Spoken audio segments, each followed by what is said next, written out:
दोस्तों, गणगौर की व्रत कथा के मुताबिक एक बार भगवान शिव और माता पार्वती वन में गए और चलते चलते वे दोनों बहुत ही घने जंगल में पहुंच गए। जब माता पार्वती ने भगवान शिव से कहा कि हे भगवान, मुझे प्यास लगी है, इस पर भगवान शिव ने कहा कि देखो देवी, उस ओर देखो, उधर पक्षी उड़ रहे हैं, उस स्थान पर अवश्य ही जल मौजूद होगा। पार्वती जी वहां गईं। उस जगह पर एक नदी बह रही थी। पार्वती जी ने पानी की अंजलि भरी तो उनके हाथ में दूब का गुच्छा आ गया।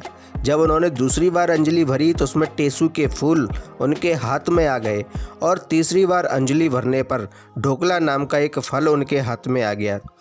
इस बात पर पार्वती जी के मन में कई तरह के विचार उठने लगे, परंतु उनकी समझ में कुछ नहीं आया। उसके बाद उन्होंने भगवान शिव शंभू से कहा और उन्हें बताया, तो भगवान ने उन्हें बताया कि आज चैत्र शुक्ल तीज है। विवाहित महिलाएं आज के दिन अपने सुहाग के लिए गौरी उत्सव करती हैं। गौरी जी को चढ़ाए गए दूब, फूल और अन्य सामग्री नदी में बहकर आ रहे हैं। इस पर पार्वती जी ने विनती की कि हे स्वामी, 2 दिन के लिए आप मेरे माता पिता का नगर बनवा दें, जिससे सारी स्त्रियां वहीं आकर गणगौर के व्रत को करें और मैं खुद ही उनके सुहाग की रक्षा का आशीर्वाद दूं। भगवान शंकर ने ऐसा ही किया। थोड़ी देर में ही बहुत सी स्त्रियों के दल आया तो पार्वती जी को चिंता हुई और वे महादेव जी से कहने लगी कि हे प्रभु, मैं तो पहले ही इन्हें वरदान दे चुकी हूँ, अब आप अपनी ओर से सौभाग्य का वरदान दे दीजिए। पार्वती जी के कहने पर भगवान शिव ने उन सभी स्त्रियों को सौभाग्यवती रहने का वरदान दिया।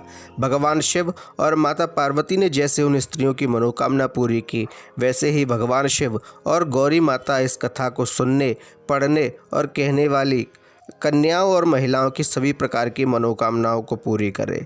दोस्तों, भगवान शिव और माता गौरी की आप सभी पर कृपा हो, सभी स्त्रियों को उनका सौभाग्य मिले। आपको हमारा वीडियो कैसा लगा हमें लाइक कीजिए, शेयर कीजिए, कमेंट में हमें अपनी राय अवश्य दीजिए और हमारे चैनल को सब्सक्राइब कीजिए। धन्यवाद।